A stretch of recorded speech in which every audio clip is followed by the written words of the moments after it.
All right, here we go. So like I said, my name's Cassie. I've been here at the State Department for going on 6 years now, but I've been involved with CACFP for a lot longer than that, since 2006. I was on your side of the fence. I used to participate as with a family daycare home sponsor. So I think we mostly just have, from what I could tell, independent centers or maybe in some at-risk applying. I don't think we have any family daycare home sponsors in here today, but I certainly feel your pain of all the requirements and everything it takes to get on this program and keep going. So I've been fortunate enough to have several positions since I've been here. So I was a family daycare home coordinator when I came on, and then I had about a year in the field doing the administrative coordinator job now. They're called regional specialists now, but that will be the person that comes out to your institution to do your pre-approval visit and that will do your reviews hereafter. And so I was able to kind of get a feel for that and do some field work. And then I came back in the office and I accepted this position as the director of CACFP right in the height of COVID. So it's been crazy. So everyone has heard of the National School Lunch Program. So what is CACFP?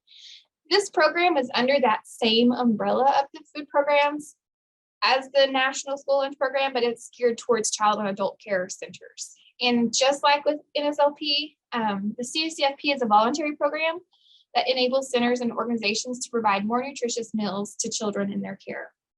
So you're already providing meals. This is to help them provide more variety and more nutritious meals. This is a federally funded program through the USDA, United States Department of Agriculture and Food and Nutrition. And like I said before, it provides reimbursement for nutritious meals and snacks to eligible children and adults who are enrolled for care in these participating centers, daycare homes, and adult daycare centers. The CACFP also provides reimbursement for meals served to children residing in emergency shelters, and also in children and youth participating in after-school care programs. So like before and after school programs at public schools or boys and girls clubs, things like that. And then also to adults that are over the age of 60 or living with a disability and are enrolled on a daycare facility. So essentially this program provides cash reimbursement to these different types of institutions for the meals they serve. I mentioned that adults are eligible. We have very few in the state right now, adult centers that are on the program, but the bulk of this funding, I think nationwide, is geared towards, younger children. About 2/3 of the 2 billion years served every year go towards, or served through the program, go to public or private nonprofit childcare centers and Head Start programs. We have a lot of Head Start programs on as well. So who administers the CACFP? The states do, and USDA's Food and Nutrition Service administer the program through grants to the states. And then state agencies are responsible for monitoring the institutions who are participating. So we here at the State Department is the one who administers this in our state. And it's our responsibility to make sure all of you are in compliance with meal pattern, record keeping, and many, many other program requirements. The program is administered within most states by the designated educational agencies. So like for the State Department of Education, but in other states like DHS might have it, but in Oklahoma, it's the State Department of Ed.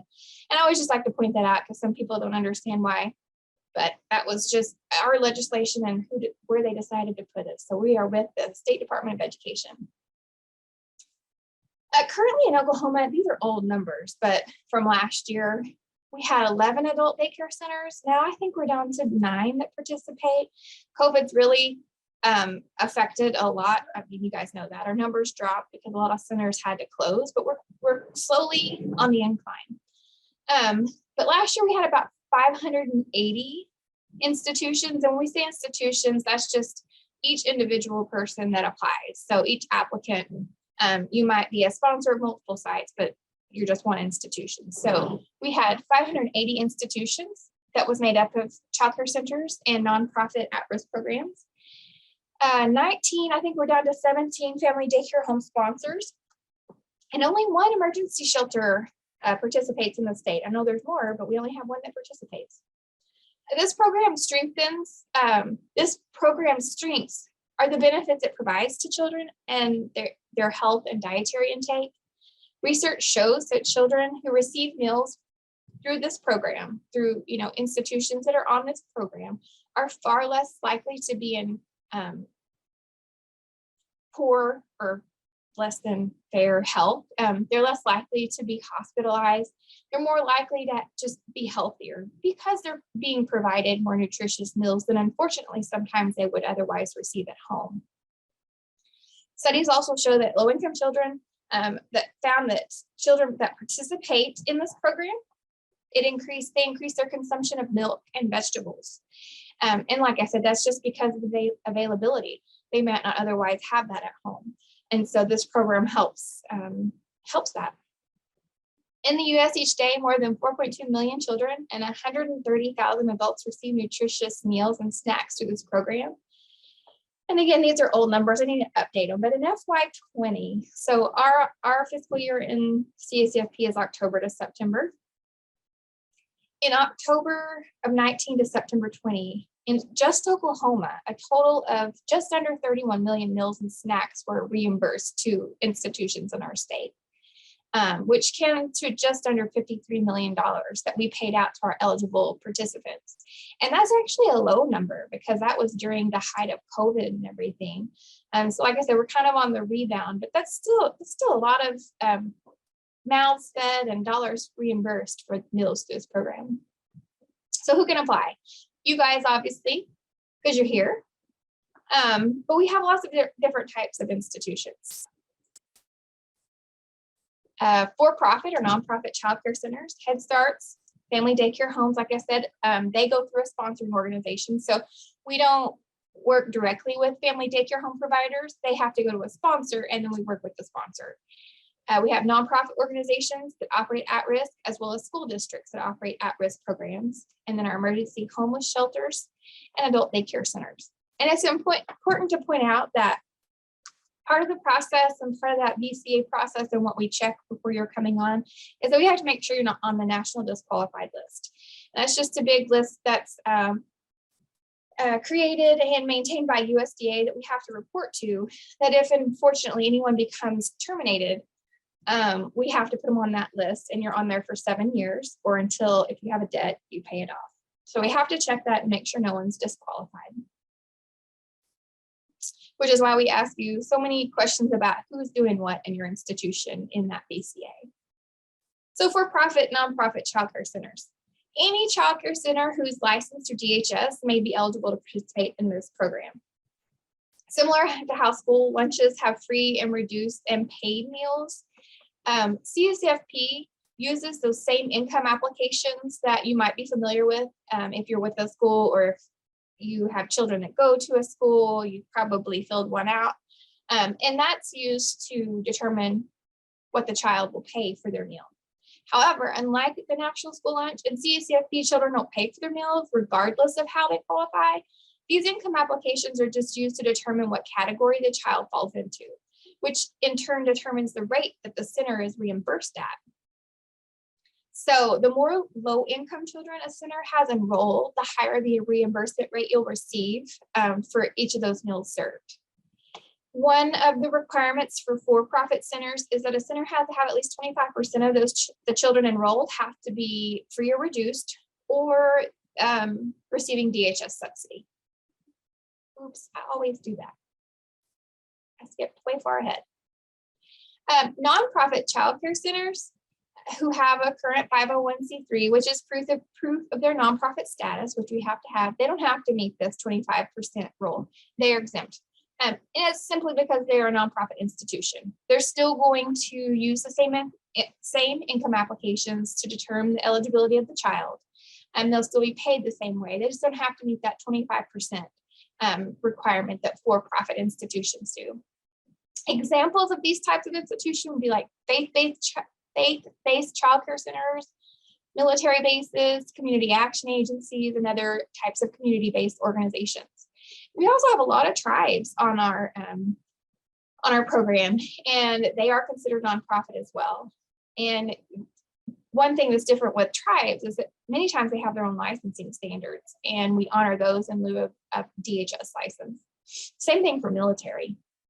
Usually military are much more strict than even what DHS is. So then some centers might have multiple sites, such as like a child time or something, like a corporate daycare like that. And in those cases, the institution is considered to be a sponsoring organization. Just means you have more than one site. So then that makes the sponsoring organization responsible for training and monitoring all the sites under their sponsorship to ensure that every one of their sites are in compliance. Head Starts, like I said before, they're basically automatically eligible to be on the program, and the Healthy Meals for Americans Act allowed children who are enrolled in a federally funded Head Start program to be automatically eligible for free benefits. So that's the one difference also from your for-profit centers. A Head Start that wants to come on, they're pretty much automatically eligible, and all the children are considered free. There's no income applications because they're already eligible for a federally funded Head Start. It's the same eligibility guidelines that are met. But they do have to maintain that documentation for their Head Start enrollees. They have to annually update those, and then they have to keep their records on file for the required 3 years, at least 3 years past and the current, which is what we require too. So basically Head Starts, they're just exempt from having to collect those income applications because they're all considered free because they're part of Head Start. Family daycare homes sponsors, I won't go into great detail about that because we don't have anyone in here that's really in here to apply for that, but I'll kind of go over the hot spots. Family daycare homes are like their own beast. So providers really aren't contracted or anything like that, but we refer to it that they have a contract with the sponsor because the sponsors, we don't deal with the providers directly. I said that earlier. So they don't really contract because the application and agreement we have is permanent. But most SOs have their providers, and SO means sponsoring organization. We have lots of acronyms in these programs. So most SOs have their providers do a yearly contract, an annual contract, just so that they can know that who's going to stay with them from year to year. Providers can't switch from one SO to another within the same fiscal year. They can only switch at the end of the fiscal year when the new one starts, which is in October. That's regulatory. But the reason that a lot of our sponsors have these contracts with them is because how they're paid. So they need to make sure how many they're going to have going into the next fiscal year because that helps them determine and project their budget. On top of what the provider is reimbursed for the meals, so like the sponsor submits the provider claims every month, and they get paid that what we call operating amount, and they're responsible for paying all their providers that amount. But then a sponsor also gets paid a certain dollar amount for every provider that they have under their sponsorship. And so that's what the family daycare home sponsor uses to operate. So that's how the sponsor gets their admin pay. And the rates at which the providers are paid, that's also tricky. It's completely different than any other situation in all of CACFP. What's unique about family daycare homes is the tiering method, which is right now out the window. We have lots of flexibilities and waivers because of COVID. So right now, all of our providers nationwide are paid at the highest rate. But in our normal non-COVID world, there's a tier 1, which is a higher rate, tier 2, which is lower, and then mixed tier, and it can get really difficult or complicated. But there's lots of different ways that we can try to get our providers paid at the higher rate. First, we look at the local school districts. We look to see, are they located in an area that school is at least 50% free and reduced children enrolled there? If so, then they get automatically paid at the higher rate. If that doesn't work, we look at census. And it's the same thing. We can pull up the census data. If it's an area that's 50% or more in a low income area, then they automatically qualify. Hold on a second, I'm having issues, guys.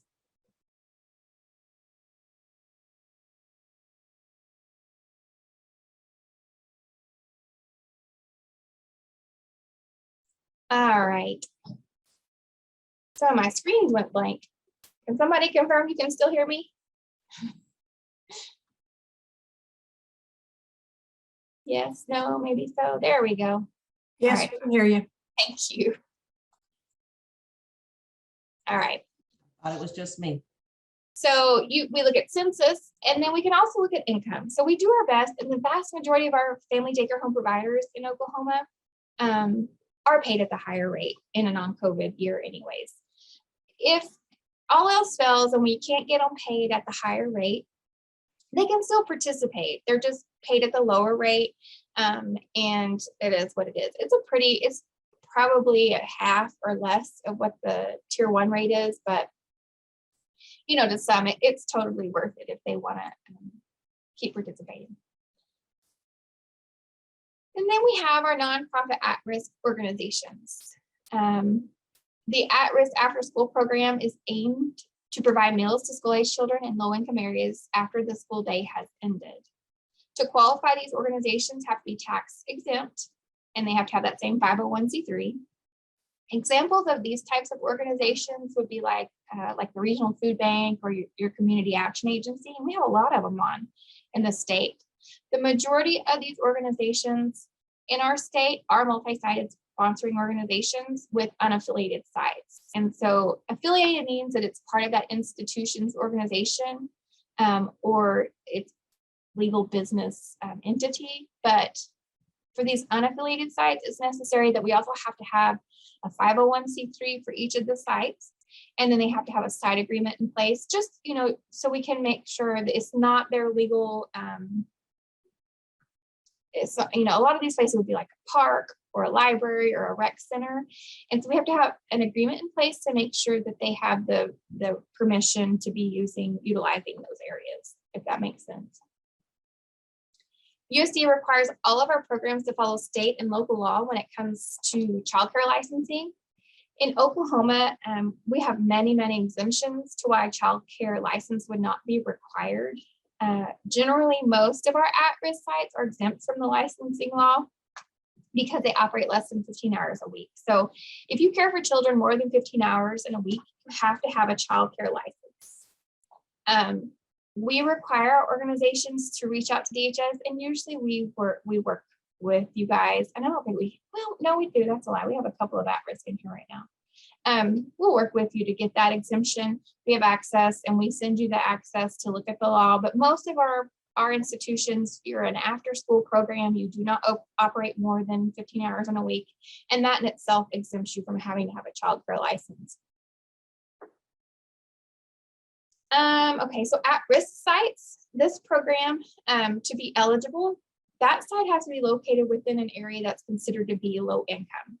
And so the same way we look it up, what I was talking about with our family daycare homes for the schools, like if a provider or an at-risk site is within the boundaries of a school that has at least 50% of the children that are free and reduced, they are eligible. The thing with at risk is if it's not in one of those eligible areas, you just can't participate. You'd have to find a new site. In the metro area, all of just about any site in the Oklahoma City metro area qualifies. So let's see. In the event that an SO sees a need that they want to have a at-risk site at a school district, which happens, we do have some like nonprofits that go in, like the food bank or things that work with the Boys and Girls Club, and they want to go into the school districts. We always give priority first to the school, especially if they're operating in another one of our programs, which almost all the public schools in our state are on the National School Lunch Program. So we always reach out to the school first to make sure that they don't want to set up the site and operate the at-risk themselves. But as long as they have permission and they want the organization to come in and set up site there, that's fine. And as with any other SO, these multi-sided at-risk organizations have to make sure that their sites are in compliance. They have to train them and monitor them, and just to ensure overall program compliance. Then we have the vast majority of our at-risk that operate in this state are in schools, in our school districts. Almost all the same applies to our at-risk programs that are in school sites. However, they don't have to have the 501c3 because they're a public institution, and they don't have to have a license exemption. The one big difference that a school has than our other sites is they have the option to be able to serve before the end of the actual school day. So this was designed to be an after school, that's what it was called. It is called the after school at-risk program. However, schools can choose to serve before the last bell rings because USDA regulations state that at-risk meals can be served after the school day has been completed, which is kind of subjective. Many schools have what's called an extended learning period that goes beyond what the state requires as a full day. So in Oklahoma, after 6 hours of rigorous education, the school day is considered complete. Therefore, there's many schools that choose to operate or to offer the at-risk meal, or many schools refer to it as a third meal because they already serve breakfast and lunch on the national school lunch, and they're utilizing at-risk in the CACFP to serve another meal. They're able to serve it during the 7th period of school because that's generally when the 6th hour of education has been completed. But only schools are eligible to do this. As like I said before, for schools, if they have more than one site, they have to train, monitor, and all that with program compliance. A lot of our schools, except for like our bigger, like Oklahoma City is different, but a lot of our schools that are smaller, they might have a elementary, middle school, and a high school, but it's kind of backwards. And I'm just going into this because I know we have some schools on right now. It's kind of backwards in what you're probably used to, how it switched over in CARS. So if you're only going to serve at one site, then you're just going to be single-sided. But if you're going to serve at all those buildings, then we would have to consider you a sponsoring organization. So it's kind of backwards on what you're used to in an SLP. Okay, emergency homeless shelters. Like I said, we only have one that participates. And to be eligible, the shelter has to be a public or private nonprofit institution or a temporary residential site householded by a public or private nonprofit agency. Emergency shelters that participate in CACFP provide residential and food service to children experiencing homelessness. This program serves children, including teenagers, 18 and younger, who are in emergency shelter residents. Persons with disabilities, regardless of their age, must also receive CACFP meals at the shelter where they reside. Residents who receive their meals at the shelter are automatically eligible for the free meals. And like I said, in CACFP, all meals are free. The children or the participants aren't charged, but when we say they qualify or eligible for free meals, that means that's the rate that the institution is paid at. So there's no applications for the parents or guardians to fill out, just like with our nonprofit centers or Head Starts. Emergency shelters receive the most meal benefit for children, which, like I said, means at the highest rate of reimbursement, with the least amount of paperwork than any other type of our facilities in CACFP. Okay, adult daycare centers. Unfortunately, like I said, we've only, I think, got 9 now. So I don't have many of those participating either. I hope maybe that it will increase. It's just hard for them right now. A lot of them still, it's hard for them to stay open with COVID, but adult daycare centers are considered eligible institutions for reimbursement for meals served to persons 60 years of age or older, or to chronically impaired or disabled persons in a non-residential group setting. For the purposes of determining eligibility, it is sufficient that such a center that cares for elderly or functionally impaired adults. It is not necessary that the majority of the clients receiving care in the center be functionally impaired, though. This program is a component that offers federal funding, just like for our child care centers, to help provide more nutritious meals for adults in these care centers. In Oklahoma, licensed adult daycare centers are licensed through the health department. So they also have to be licensed, but they don't go through DHS, it's a health department license. And the same applies, I well, no, we do have a couple of our adult daycares that are multi-sited. So they have to meet those same requirements of training and monitoring their sites. And the same applies for everything else as far as paperwork and income applications and what have you with adult daycare centers. All right, give me a second, I need a drink. All right, so who's eligible to receive a meal? For the most part, child care centers, children in child care centers, children in family daycare homes, and Head Start programs, it's children up until the age of 13. For your at-risk programs, it's children up until the age of 19. Same thing for emergency shelters. Then our adult daycare centers, it's the adults, impaired adults or adults over 60 and that are enrolled. It's important to note though, any individual with mental or physical disabilities are eligible to receive CACFP meals in a childcare setting up until the age of 18, any childcare setting. And then at that time, they would have to transition over to adult care and that they would be eligible at the age of 19 in an adult daycare setting.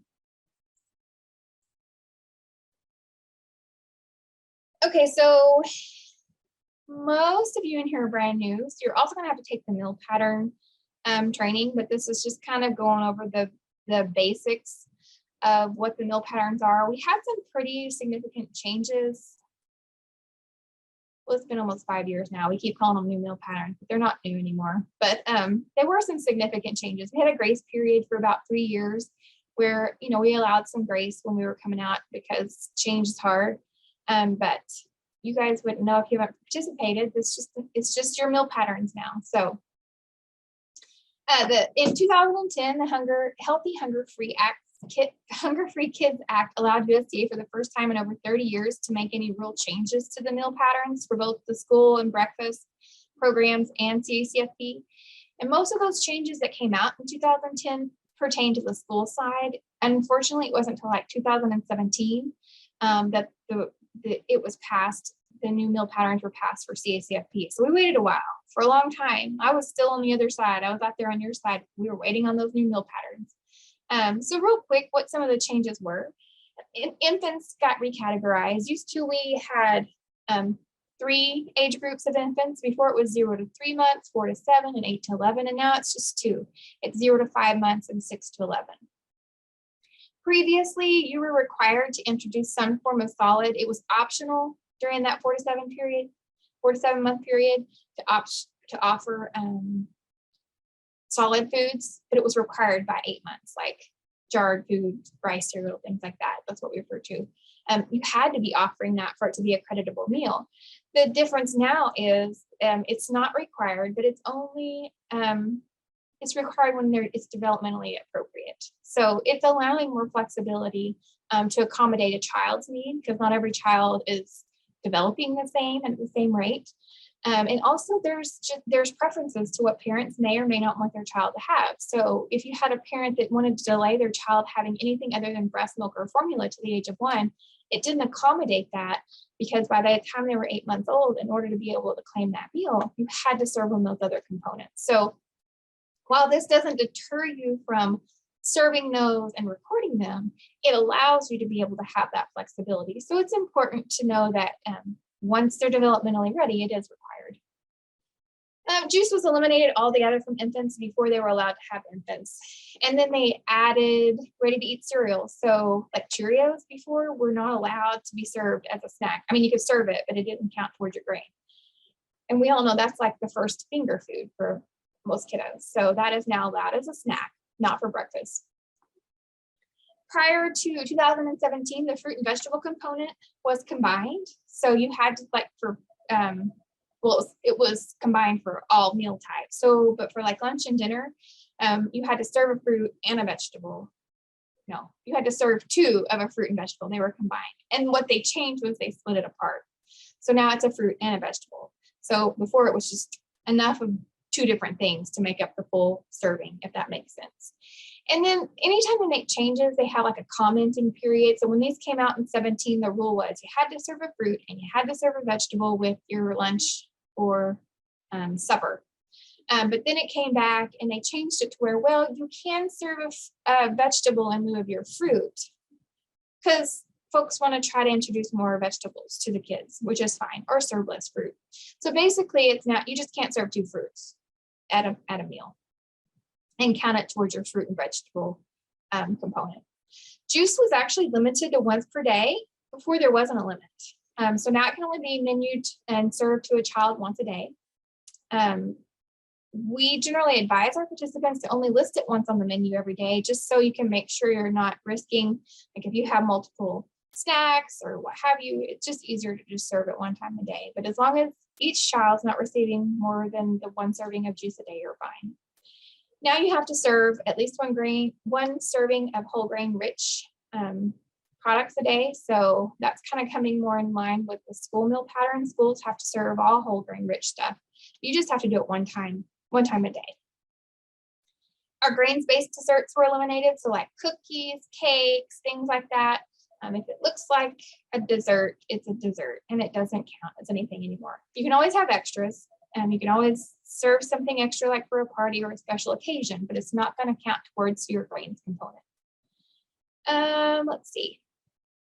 Yogurt and cereals, so they are limiting the amount of sugar that we can have in those items. So yogurt, which counts as a meat, cannot contain more than 23 grams of sugar per 6 ounces. And don't worry about making notes on all of this and stressing out, because when you do your meal patterns training, you're gonna get some handouts and some great information on all this. And then your breakfast cereal cannot contain more than 6 grams of sugar per dry ounce. Unflavored whole milk has to be served to 1-year-olds. Unflavored low-fat or fat-free milk has to be served to children 2 to 5, and unflavored low-fat or flavored fat-free must be served to children 6 years and older. So that was generally the changes we had. So to talk a little bit about the different milk components, we have meat and your meat alternates. A meat is required to be served at lunch and supper, but it can be offered at snack. If they are not a whole type of unprocessed meat, or as it's exactly described on the package, no, that's what I'm saying. Sorry, my phone started ringing. If it's not a whole, like a chicken breast, if it's a chicken nugget, you have to have a special kind of label for it, which we call a CN label, a child nutrition label. And the point of these labels, or it could also be a product formulation statement that you'd have to get directly from the manufacturer. And like I said, this will come more about this information on how to find these labels and what they are in your meal patterns. But the point of them is so that it tells you how much of these product or how much of these nuggets you have to serve to equal your 2 ounces or 1.5 ounces of meat. It's because they're not a whole real piece of meat. So like I said, examples of these items that you have to have a CN label for would be chicken nuggets, hot dogs, deli meat, fish sticks, things like that. The food buying guide is something that you will be given, and we kind of refer to that as our food Bible. We have it on our resource library, but you will get one when you get closer to being approved and you get a box sent to you. That food buying guide will be in there.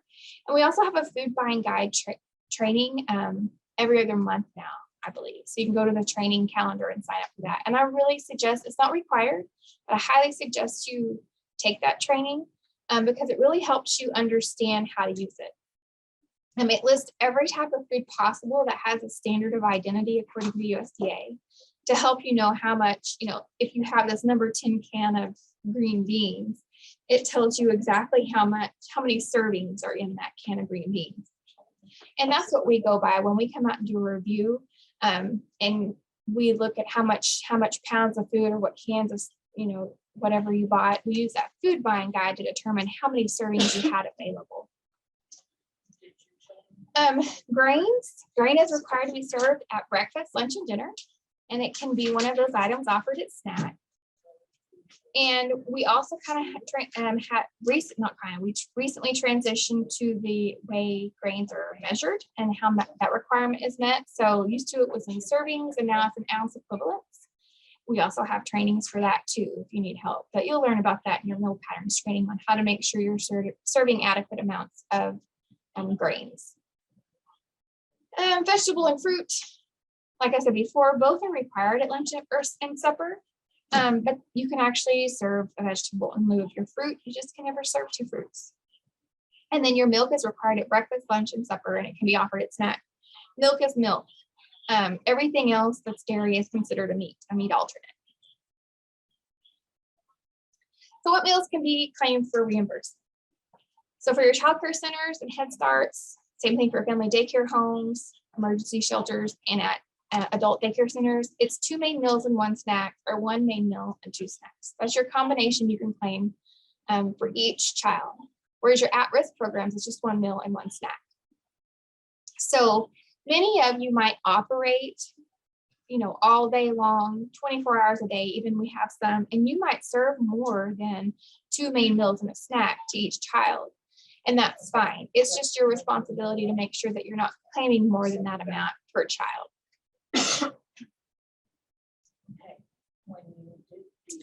All right, so how are reimbursements calculated? Claims are submitted by the institution each month once you become approved. Claims must be submitted within 60 days of the last day of the month.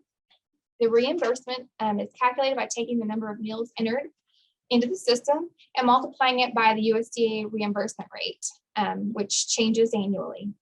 Usually they change in July. We don't always know them by July, but that's when they change.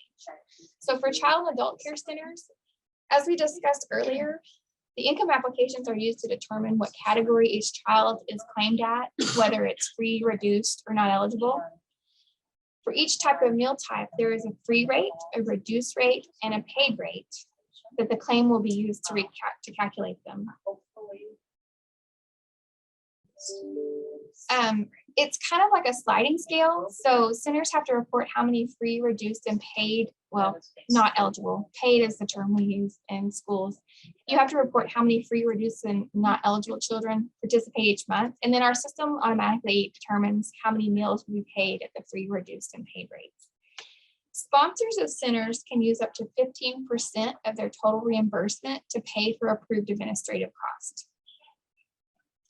Actually, any of our institutions can use the money, and you'll get to that when we get to the part about the application and you're filling that out.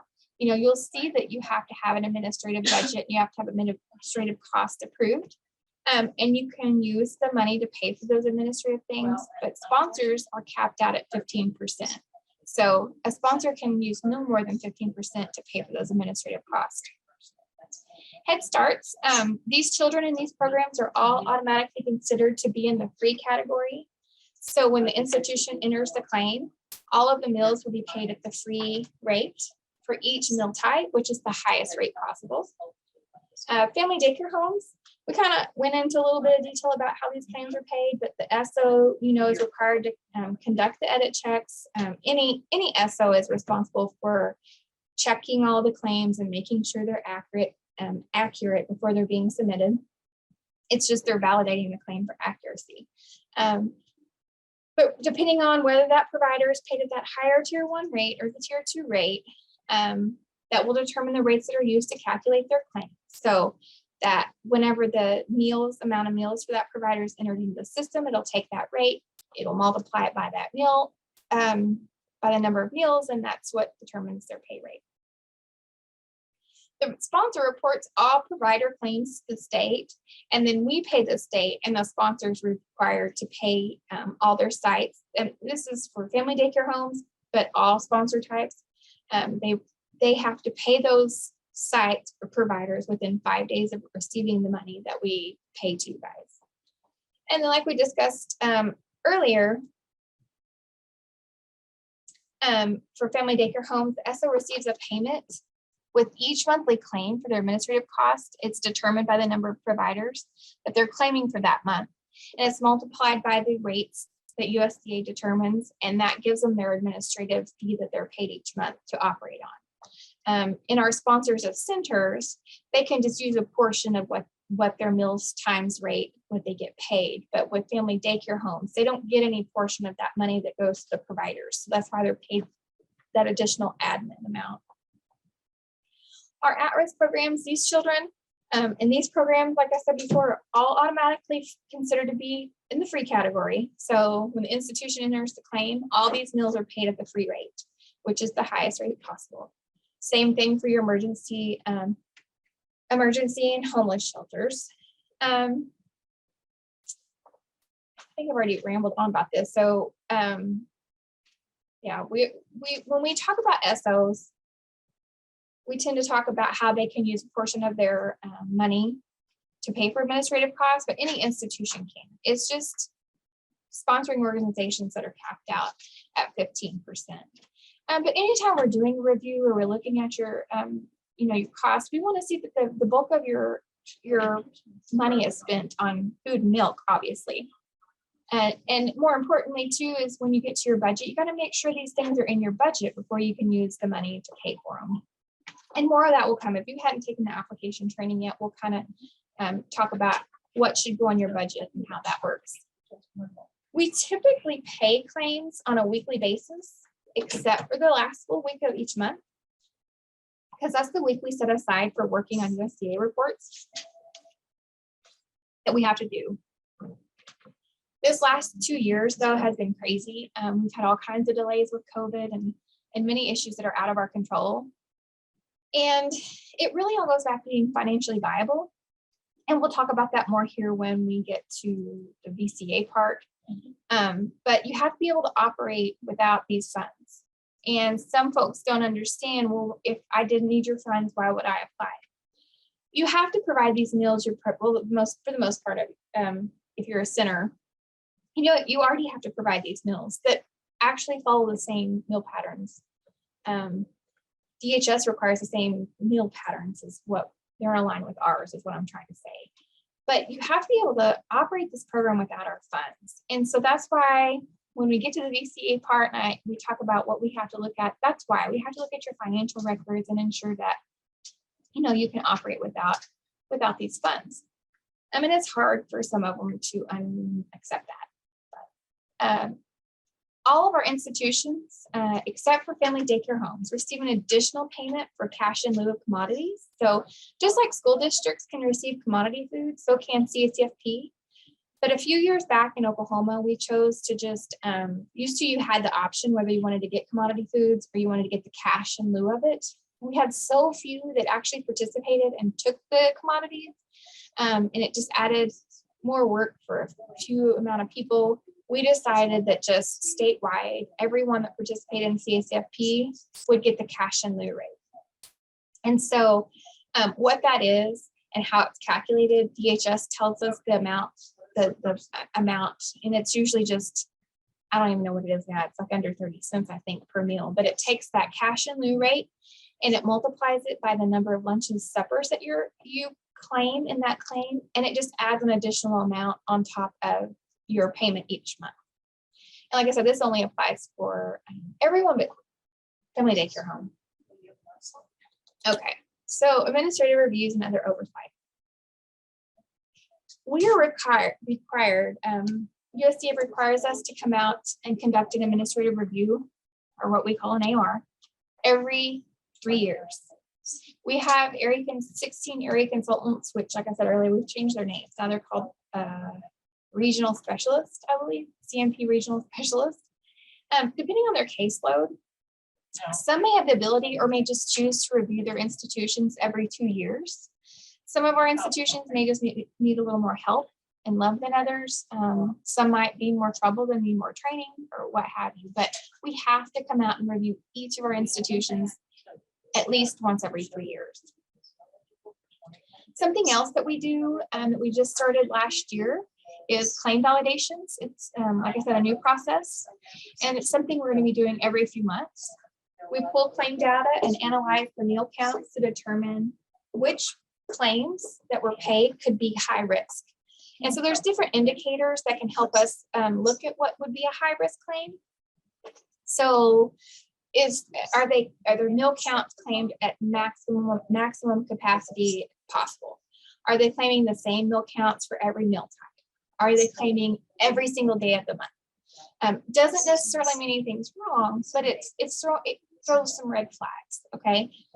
When we see a claim that it's the same breakfast, lunch, and snack, the same exact number of meals each time, that's usually kind of throws a red flag to us. Like, maybe they're not keeping records like they should, or maybe they're claiming they're not taking accurate meal counts.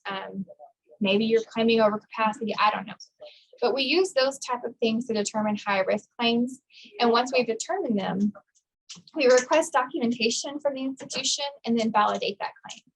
So it's kind of like a little mini review, but we do them in office, and I do them. We don't pick that many because there's no way I could do that many every 4 months, but what you would have to do is submit all your paperwork either in the mail, or we set up some secure file share type of options. And I just simply validate that the claim was accurate. There are times when meals can be taken back, or if there's any issues that are serious enough, we might contact your regional specialist to maybe initiate an AR, or just say like, hey, they need some training. But there is the potential that we could deny any portion or all of the claim, and you could be declared seriously deficient and demand repayment. I mean, that's the worst case scenario. Haven't had that happen yet. The biggest thing so far, it's helped us find some flaws in our system, to be honest. And we have found some mistakes, but it's another way that we can look at high risk claims, but maybe help eliminate some problems that institutions are having, and correct some honest errors before we get out there and do a review and it's too late. Because and that's kind of going into my next thing here, we do provide technical assistance anytime it's requested. But most of our regional specialists, I got to get used to saying that instead of consultants, they have a very large caseload. So they try to get out there and touch base as often as they can. But if you guys are needing help, you got to reach out to us. Let us know if something doesn't make sense, because the last thing we want to do is put you on and get you going and you're claiming, and then we come out and do a review. Our brand new participants, they have to be reviewed within a year. So we don't want to come out in 6, 7, 8 months or later and find that you've been doing it wrong this whole time. So and I've had them ask before, like, well, how do I know I'm doing it wrong if I don't know? I would recommend, when we get to the point of your application being approved online, and you haven't even gotten really to that part yet, most of you in here, your consultant's going to come out and do an on-site approval visit with you. Take advantage of that time. And they're going to come back out and do a first-time claim with you. So you have lots of opportunities to have them review your paperwork and know that you're doing it right. And then we have ongoing training year-round. COVID has really changed how we do our training. Pre-COVID, we did all our trainings. They were all in person, either here in our conference room, at the state department. And then once a year, we do our annual trainings that were out in the areas where our consultants are located. But we were first forced to go virtual, just like everyone else. And so it really kind of opened up some avenues though. And we revamped how we do our training before, because it was on site. It's not the most convenient for everyone in the state to have to come here to do training. It's also not convenient or feasible for most of you guys. I know it's hard enough for you to break away for an hour or two in a day to do training. Before, our training was 6 to 8 hours long. It was one day. So now we've broken it down into where it's different topics. And it's a little more easier for you guys to attend, especially now that there's Zoom. So we have a ton of different trainings, and a lot of which new ones are required to come to. But I would encourage you to take the ones that you're not required to come to. It's only going to help you out, especially that food buying guide one, guys. That's the one that's really going to help you. Because one of the biggest things we find when we find people SD, seriously deficient, that's where we're going next. Folks that are written up and have to pay money back, 9 times out of 10, it's because they didn't keep proper records, or they weren't properly measuring and recording food, right? So that food buying guide training is really what's going to help you with that. So serious deficiency process, SD, another acronym. An institution can get declared SD for a number of reasons. It's generally, like I said, it's usually from an administrative review where the severity of the noncompliance rose to the level of being seriously deficient. Some of those reasons, they can be found SD or for inadequate record keeping, which is generally what's going on. Claiming meals that were not served to participants and claiming meals that were unclaimable. They say they didn't have enough food reported or they were missing components, things like that. Once an institution is found SD, you have the opportunity to correct your areas of noncompliance, and the SD can be what we call as temporarily deferred, but that SD never goes away. So you really have to make sure that if that ever happens, you really can't repeat that same noncompliance again. Because unfortunately, if that were to happen, you could ultimately be terminated as a result. Throughout the process of the SD and termination process, institutions have the right to appeal. You can appeal an SD, but if there's ever like an overclaim amount that you're told you have to repay, you can appeal that. And if you're ever proposed for termination, you can appeal that. SDs and working through that whole process is what takes up a lot of our time in this institution. This program, unfortunately, has a lot of fraud. We don't like to use that. I jokingly say we don't take that F word lightly because we just can't make accusations. And we have to have proof to back it up. And sometimes it's tough. And right now with all the advances in technology, folks are getting tricky. So we have to look a lot closer at things. And we've had instances where people are creating documents, and you can do anything with technology nowadays. So we really have to look closely at bank records and receipts and things like that. Okay, so quickly, how has COVID changed CACFP? It's changed everything drastically. Nationwide, there were many waivers last year, and they've also been extended through the end of, I know it's wrong, it's not September. They've been extended into the end of June now. There's no indication at this time that anything will be extended any further, so we just have to go on business and assume that life will go back to normal, whatever that is, come July 1 of this year. But right now we do have some flexibilities in place. So if at any point after you become approved and before June 30th, or we find any of these are extended, that you have the need to operate any differently than what you're approved. So it's required in CACFP generally that you feed in a group. You serve in a group on site at the times you're approved at, and that you have to have all the components present, so on and so forth. But right now, because of COVID and social distancing and places closing down and food supply shortages, things like that, we have all these flexibilities that are there for you if you need it. So let's see. The non-congregate one, so this goes to you, what I was saying, normally all our meals have to be served in a group setting, but this allows you to serve in a non-congregate setting, a non-group setting. Why would this ever be needed? We had instances last year where centers were closing down, schools were closing down, they still wanted to feed the children. So it allowed us to let you still feed children in a grab and go type of situation. We don't have any, I shouldn't say that. We have some on CACFP that are using those now. They're like AtRisk or food bank sites. But right now we don't have any centers that are operating much differently than, I think they're more or less back to normal. Who knows what could happen though. But this would allow you to have a situation where you can have parents come and pick up meals and take them home to their children that reside in their home. We do have some meal pattern flexibilities because there are some shortages, mostly in our schools. I haven't seen a lot of that in CACFP, but you never know what can happen. We have the area eligibility waiver, which I mentioned that one earlier, affects our family daycare homes. So everyone in family daycare home gets paid at the higher rate. I didn't mention though, it also applies to at-risk. So before I said an at-risk site had to be within an area that was 50% free and reduced. With this waiver, basically anyone's eligible, but if it doesn't get extended, that ends June 30th of this year.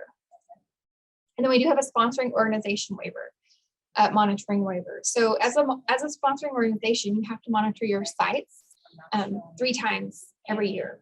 This doesn't waive that you have to monitor them, it just waives that you have to be on site So and it gives us that same flexibility too. So if our numbers keep going up and we don't feel safe going into your institution or whatever, we can do our reviews offsite too. And we did a lot of those last year offsite. It wasn't easier by any means because you guys had to send us all the paperwork and all that. But we do have that flexibility to be able to do it remotely if there's the need. But like I said, these are all set to expire June 30th, except for the monitoring waiver one. That one is it just says, hold on, I went forward too fast. 30 days, I think. It's either 30 days or 90 days past the end of the public health, 30 days. So the monitoring waiver, the very last one, if you're a sponsoring organization, that's set to expire 30 days after the end of the public health emergency, which who knows when that's going to be. All right, so the reason most of you are here and attending this training is because you're applying for the CACFP. Some of you are here just to learn, and that's great. So this might be redundant for some of you, but this process it generally takes 2 to 3 months anymore. So if you've ever applied it before in the past, you're probably experiencing a different process than what you remember, because we've really added some new components. We're continually strengthening our requirements just to ensure that our applications and our applicants understand what all the requirements. Too many times we sign people up and we weren't requiring training and we weren't doing the VCA, and then we were getting you approved and you were being paid, and we were coming out and writing you guys up and you were having to pay money back and you didn't even realize what you're doing wrong. So we're trying to kind of put get our horse before our cart, so to speak. So we're trying to make sure you're prepared for what all it takes to be on this program. Most of you probably have gone online and filled out this little questionnaire here, because that's how I got your information. But before we really even get started, I have to get information on you. That's what that preliminary application was. This one. If you have gotten that, or if you haven't, let me know, but I need that because that gives me some information about your institution so we can kind of get the ball rolling. So I know what kind of other supporting documentation I need from you. One of the things that all of our institutions have to have before we can go any further is a DUNS number. So you might have a DUNS number, but it has to be registered at sam.gov. And that's probably the most confusing part of the whole DUNS thing, which is getting ready to change too. Right now, you have to report, oops, darn it, I always do that, sorry. Right now you have to report to us this DUNS number and the expiration date. That's what we have to have. Because when we pay you any money, these federal dollars, we have to report it, and this is the number that tracks where, the money we pay. In April, it's going to change this unique EID here through SAM, and we'll send more information about that. But what's important for you to know right now is you need to have a DUNS number, and then you have to go on sam.gov and register that number there, because we have to have that expiration date to be able to make sure you keep it up to date. So, all right. Where do you apply for the DUNS number at? You go. Sorry, I need a drink. We have instructions on our resource library, and I can send you some if you can't find it. Most of you probably don't have access to log in yet, but if you go to our website, we have the resource library. I think I have a picture of it here. Let me go forward real quick. In this gold bar on the left-hand side, you can't log in yet, but in that gold bar, you can go to our resource library, and we have instructions there on where to go to get your DUNS number and then where to go to register it. But it's through Duns and Bradstreet. And if you just Google that, or I can send it to you later. And getting the DUNS number is confusing enough, but then you have to turn around and register it with sam.gov. It is a confusing process and it takes some time. So if you haven't done that yet, you want to get on that sooner than later, because we'll go ahead and go through the process. I don't make you wait on that because we have other steps, but if we got everything else done and you didn't have it in your DUNS and didn't have it registered, we couldn't pay you. So, and that's virtually like one of the only things we literally can't help you guys do. Unfortunately, you have to do it. But it is a TD process, all of this. So that brings us to the VCA, and that's why most of you are here. You haven't received the preliminary. Sorry, I'm not keeping up with my chat. When I get done here with the training, it won't be tomorrow. Hopefully maybe the next day, I'll pull a list of everyone and their emails, and I'll see what I have from you or what I don't. And I'll send you a follow-up email and include anything that I need from you. So we will tie up those loose ends if you don't have a form. Okay, so the VCA. What is the VCA? So we throw this term around. What does it even mean? Per USDA regulation, new institutions are required to comply with 3 performance standards. And each year on application renewal, renewing institutions are also required, but what does it even mean? So the V stands for financially viable. Financial viability and financial management. That's what this is all about on this one. So an institution has to demonstrate that it has adequate financial resources to operate on a daily basis without our funds. Which, you know, is easy for y'all because most of y'all in here are already doing that. So you can demonstrate your viability through several different ways. A budget or management plan that's in compliance with regulation, which we make you do a budget. You haven't gotten there yet. Once we get past the VCA, you'll get on the application and work on that. But you do have to do a budget. You also you kind of do a management plan. Your management plan is part of these questions that are in the VCA, telling us what your policy, your procedures are for record keeping and record retention, and how you're going to keep your financial documentation, things like that. And again, you have to have adequate resources for daily operations. You have to be able to pay your employees and suppliers during periods of program payment interruptions, or when fiscal claims have been assessed. So what we mean by fiscal claims is if we come out and do a review and find you non-compliant for some reasons, you might have to pay money back. So that's not uncommon, and it's not a big deal, but you have to have the means to pay those back when that happens.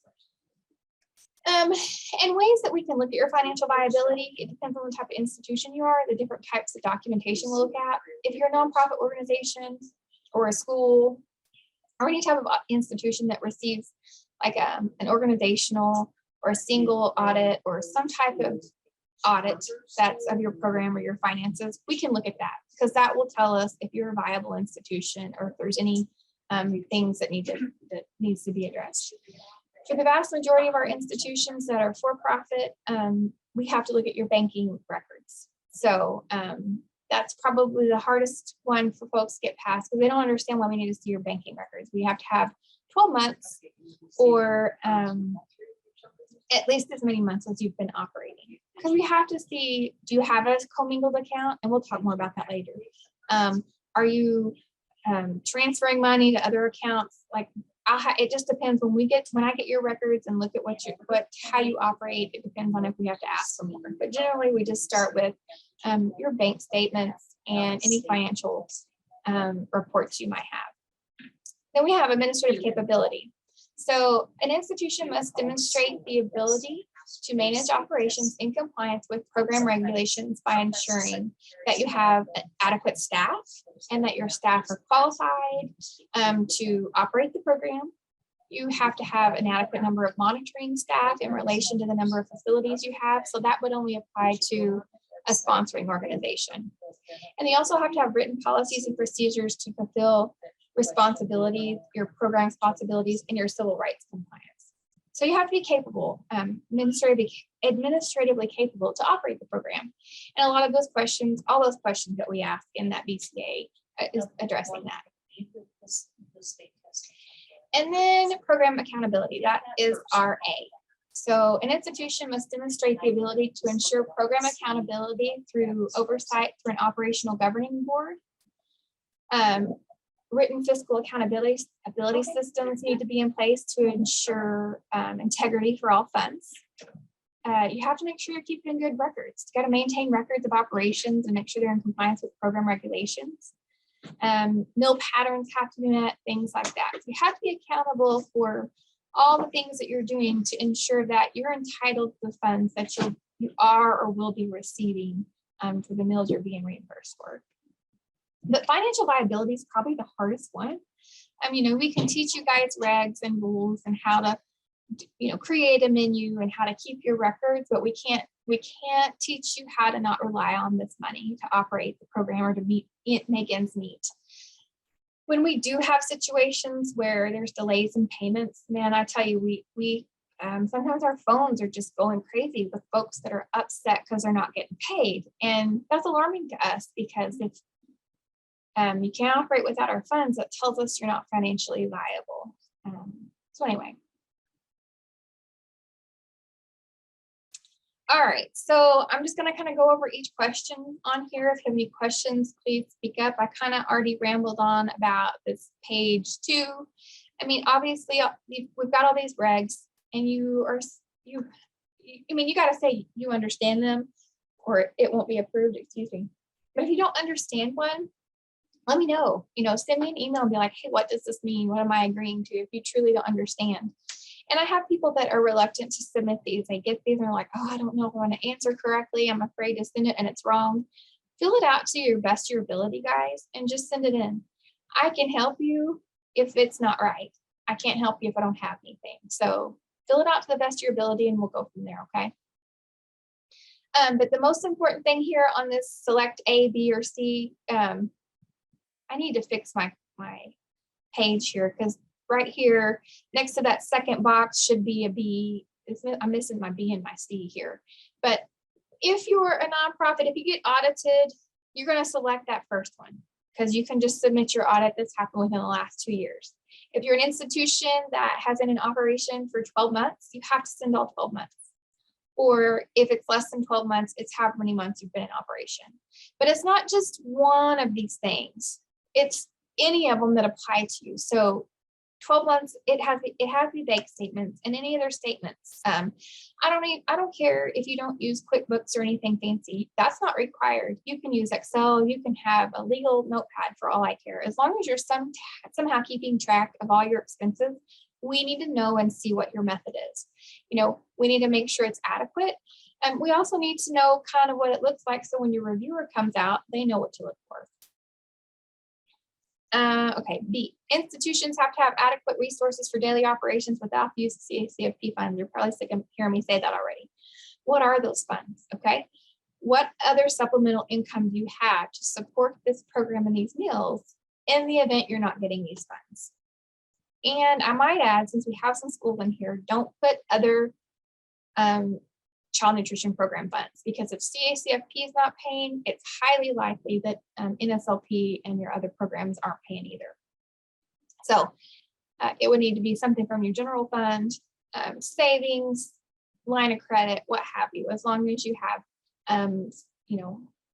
adequate alternate funding.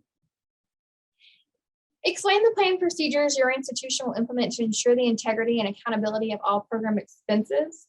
Ensure that program funds will be used for allowable costs and that expenses will be supported by source documents. So, like it says, in other words, how are you going to ensure that CACFP funds will be used for allowable costs only? The version of the VCA that you guys should have gotten in the email, and if you haven't, I'm going to send it again when I reach out to you. The questions are kind of worded a little differently, because most of you don't have, a procedure yet. You've got to plan one. This is just a projection because you're not approved yet. So you're kind of going to be telling me, how do you plan to do these things? But some of them you might already have a very adequate way to what procedures for ensuring integrity and accountability of all your expenses, not necessarily just CACFP. So, do you keep receipts? Do you log it in Excel? Do you have QuickBooks? What have you? Be as detailed as you can, obviously in the amount of space you have given. Do you have a specific accounting method? If you don't know what your accounting method is called, that's fine. Just explain what it is. Accrual or cash basis. Most of you are going to be cash basis or modified. You just kind of, when you get a bill, you pay it. When you need something, you go buy it.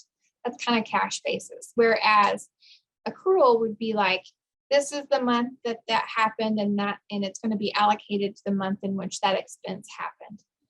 That's not most of our institutions. You get a bill, like I said, you pay it. You need something, you go buy it.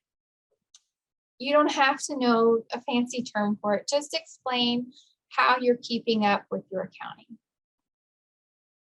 Please describe how your accounting method will clearly represent all these different things. It's pretty redundant, but explain how you plan to document what the cost was and how it will be reported. You use QuickBooks, you're going to plug it in there as soon as the transaction happens, or you make a purchase, or you do it once a week, what have you. You just have to have a way to, you just have to have a process. Explain how you plan to document where the CACFP related cost was incurred. So where are you logging, how and where and when? Like I said, these are going to be redundant responses here, because that's the where, how you documented what it was and what it was for. And we really are picking it apart, but it's helpful for us to know that you understand it's got to be that particular. Even if you're just utilizing the forms we provide to you, which you haven't, if you haven't had the admin and purchasing training yet, which some of you probably haven't, I recommend you go into the resource library, like I showed you earlier. Go pull up our manual. All of our forms are in there. We have I've lost my train of thought. Expenditure worksheet that you have to do monthly. We require that you do that expenditure worksheet. You can always make something or use something that's better than what we've created for you, but it has to be approved first, and it has to be as good as or better than ours. But you have to record every CACFP related expense on that form. Even if that's all you're using, it's a paper handwritten form, and you're going to record the date, where you purchased it, and then you're going to record what the allowable CACFP amount was. That's fine. We just need to know what we're looking for when we come out to do a review and make sure that that's how you're actually reporting them. Are you using any software? QuickBooks, ProCare, Minute Menu, even if it's just Excel? That will be helpful for us to know what to look for when we're looking at your finances. Who's responsible for developing the budget? And who's responsible for reviewing and comparing it to the actual expenses as the year goes? And then who is also responsible for making any budget revisions? So once we get to that point in the application, once you get past the DC and you're approved, you'll get access to the system, and there's forms online that you have to fill out. We need you to understand that once you're approved every year, it's not just a done deal. Like it's a living thing, okay? Too many times folks get approved and then you don't think about it until it's time to come back in October and reapply.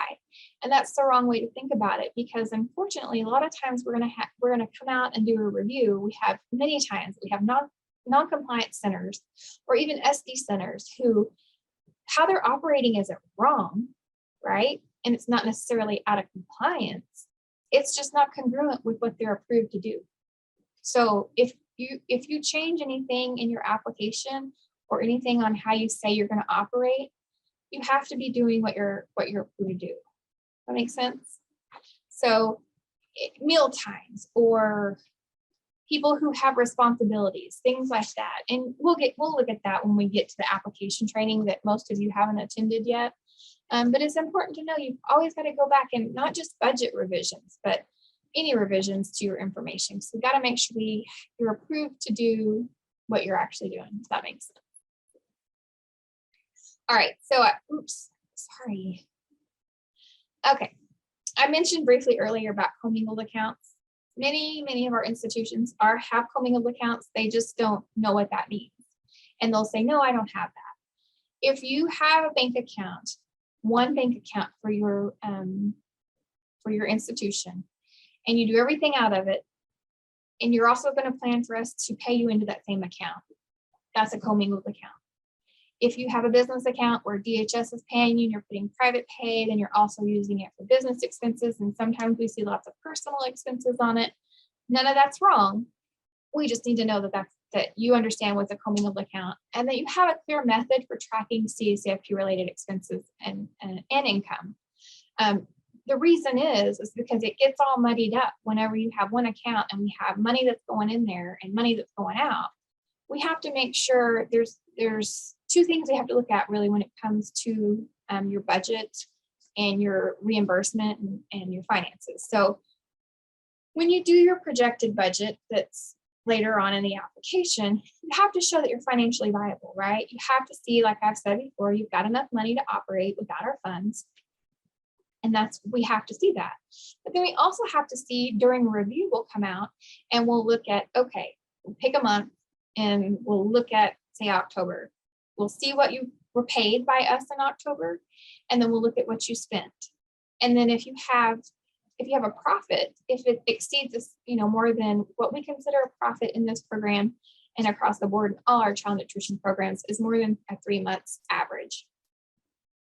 So basically, if you're making any kind of profit, we have to look deeper into it. And I'm going off on a wild goose chase here, but it's hard to track that if you have a commingled account and you don't have a very detailed way to track those. So as long as you have a way to show, here's what I was paid, here's what I spent, and that these things you spent it on were all allowable cost, a commingled account is fine. We have participants that are just like, you know what, forget it. It's going to be much easier to have my own account just for CACFP, and you can do that too. But don't let that mislead you that I'm not going to have to look at your bank records, because we also have to see you're financially viable. So if you open a bank account just to use for CACFP, that's going to make the review process far easier, because if all that's going into that account is CACFP funds and all that's being spent from it is CACFP allowable costs like food, milk, what have you, that makes it pretty cut and dry. But we still have the issue that the only money going in that account is CACFP funds. So we're still going to have to look at another account to make sure you have adequate funding elsewhere. Okay, you have to include an organizational chart of everyone in your institution. Okay, we have to know all positions, titles, board members, everyone, just so that we know the hierarchy of who's in charge. You also have to report that when we get to the online application. So part of that is because I have to check the NDL, like I mentioned earlier, but we also have to make sure that the right people have the adequate training. We're not going to make all of your people in your institution take training.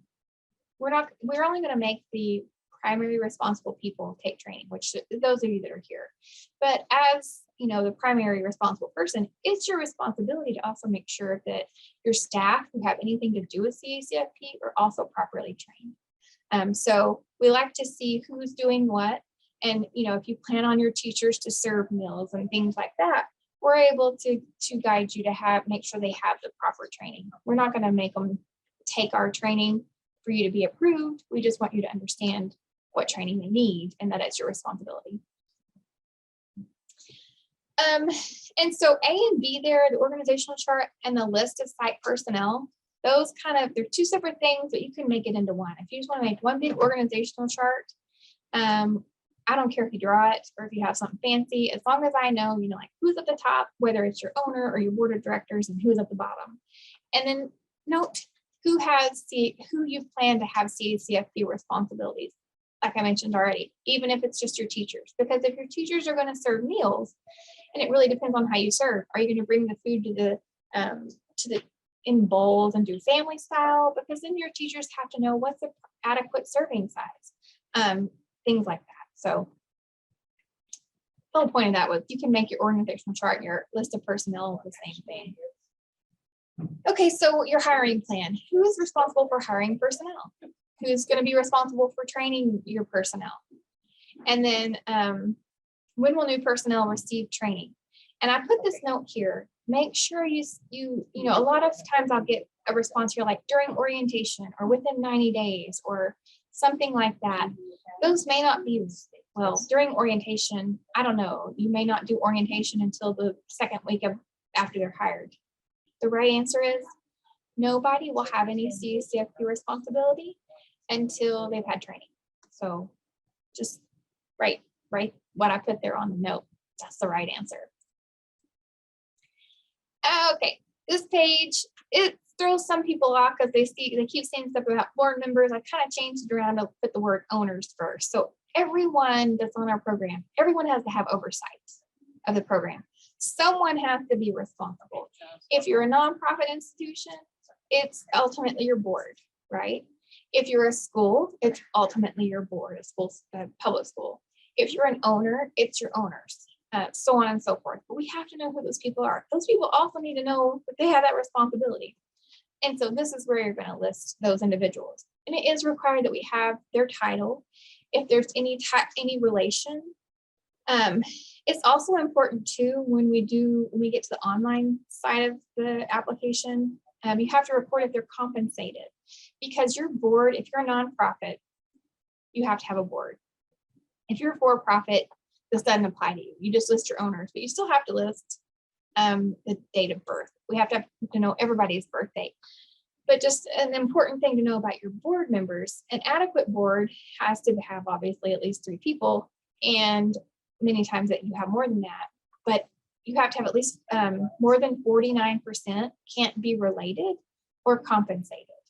So that's an important thing that you have to report to us to make sure that, you know, you've got folks that have oversight, that don't have any personal interest or gain from this reimbursement for obvious reasons. This page, many times I get back and folks say NA, because they think I don't have a governing board. And so that's why I put the word owner first, because the vast majority of our institutions that apply are for-profit. Everyone has to have oversight. I already said that. What is your plan? There's a big space here. I don't expect a novel. You can get it in just a few sentences, but what's your plan? How as the owner or as the executive director or what have you, how do you plan to make sure that claims are accurate, that meal patterns are met? Like, what is your plan? Do you have meetings? Do you have trainings? Like, what is your planned method to ensure that this program you're running stays in compliance? Okay. So explain in detail your plan procedures for ensuring that meals meet meal patterns. Pretty simple, but give me, don't just say, I'm going to follow the meal pattern guidelines. Are you going to make a menu? Cycle menus aren't required. We recommend them. Are you going to make a weekly menu or a monthly menu? Are they reviewed? Does the cook make them and then the director reviews them? Do you refer to the food buying guide? You make sure you have your CN labels available, things like that. You need some detail to know how you're making sure that your meals are going to meet meal patterns. Income eligibility and enrollments. That has to be collected yearly. If your Head Start, we don't have any Head Starts in here, but I'm going to say it anyway. Head Starts only have to collect enrollment. They don't do income applications. At-risk institutions, if there's any at-risk in here, number 2 is not eligible for you. There's a typo here. It actually says that this requirement is not applicable for at-risk. So you can just say NA. Is only NA for at-risk. Everyone else has to have a method for how you plan to collect your income applications annually. You can say, I'll do it in the summer when you release the new one, which is generally like July and August timeframe. Or you can say, I'll do it in October when it's application renewal. It doesn't care. We don't care. It doesn't matter. As long as you have a planned method for knowing you have to renew them annually and when you're going to do it. Explain how you're going to keep your records up to date. Be as detailed as you can. You're going to take meal counts at the end of every meal lesson. Attendance is kept as the child is dropped off, things like that. And then explain how you ensure your claims are processed accurately and in a timely manner. So way back when everything was on paper, claims are still due by the 10th day of the month. Let me say that.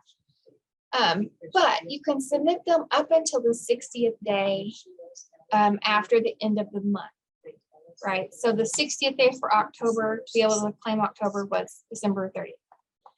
60 days on the dot. Then it's officially late. And you can apply for what's called a one-time exception, but you can only get one of those once every 36 months. But way back when claims were on paper, you had like one shot a month and it was due by the 10th. And if you missed it, you had to wait till next month. And it was not as convenient as it is now.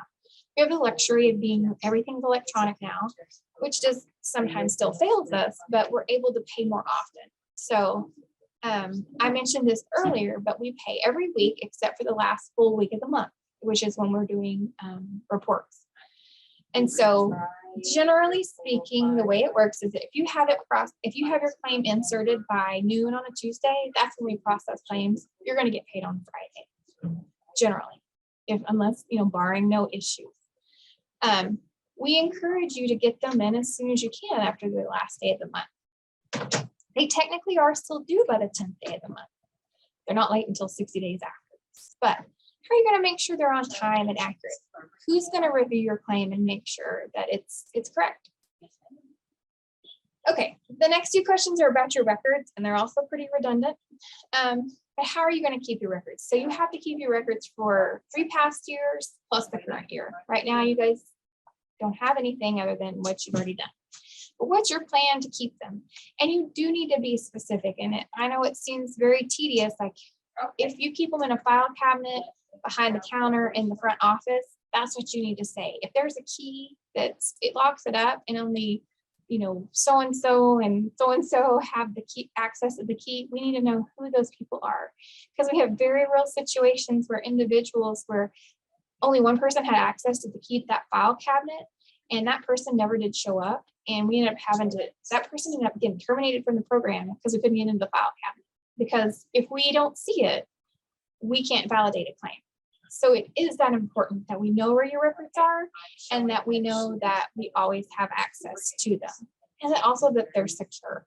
They don't have to be locked up, but they do need to be stored securely. Then the very last page, this one gets missed all the time just because it's just at the very end. But what funds will be used to pay any debt owed to SDE? So I talked about that earlier. If you ever have a review or a claim validation or something like that, where we're like, hey, you did this wrong, you got to pay us money back. You have to have some alternate funding to be able to pay for it. So what's that alternate funding? Please don't respond. I've had people that have been on before and come back and applied again, and they said, well, we'll just let you take it out of my claim. Now, although we do take money out of claims to pay for debts, we do that with the understanding that you have additional supplemental funding to cover that loss. So don't put that. Just say you have your general fund that will pay for it, or you have savings, or whatever it is that your other funding. It can be your private pay, DHS funding, things like that.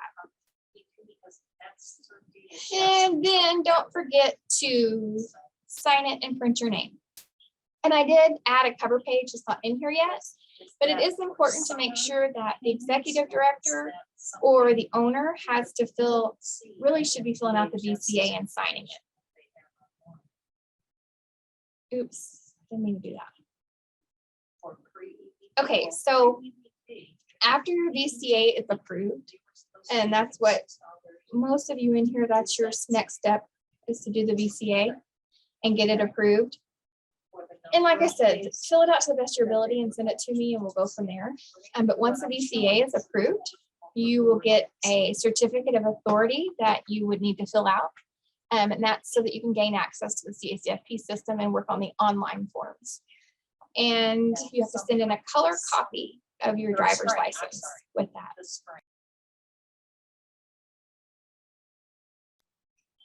All right, and then there's required training. So depending on the type of institution you are, well, depending the training that's required, everyone has to attend admin and purchasing training. You're in the orientation, you will have to also attend the application training, which is designed to, once you get there, we'll just go through every form and get it filled out all together. And then everyone has to have civil rights training. Everyone has to have meal patterns training. If you're multi-sited, you have to have that one. And then all of our centers, everyone pretty much has to take infant training. There are instances where institute like AtRisk wouldn't have to take it, or you might have a center that's just doing school age. We wouldn't make you take infant training. But I encourage you that, I'm going to tell you when it gets to that point, I'll let you know who we say has to take the training. But I would encourage you can sign as many people up as you want. You can go to our training calendar and sign up everyone to take training if you want. Or you can take our information off of our resource library. We have all our training there available. That's available to you right now. The meal patterns training, admin and purchasing.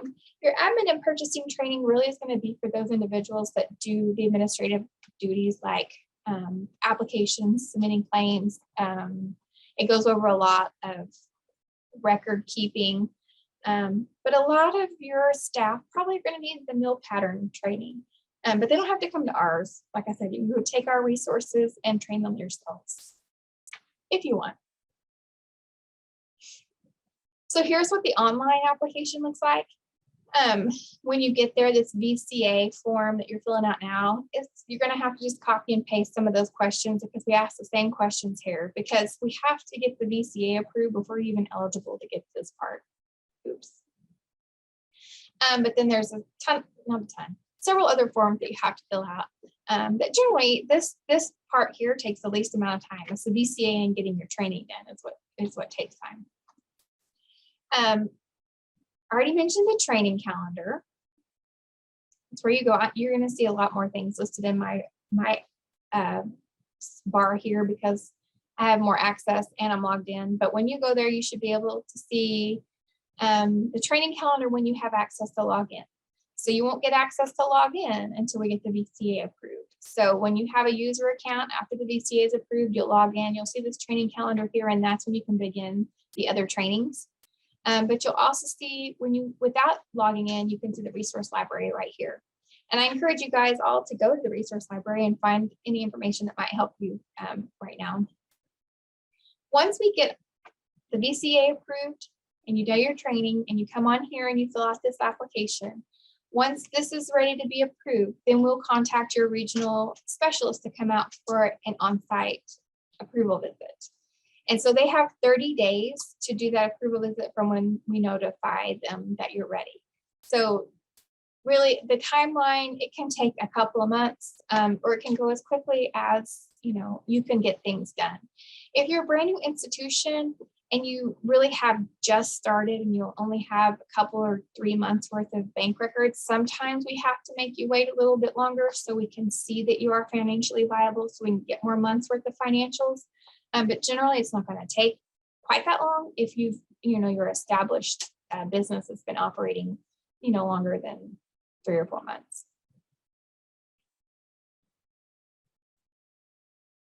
Okay, I've rambled on. I've had only but a couple of questions. You guys have any questions?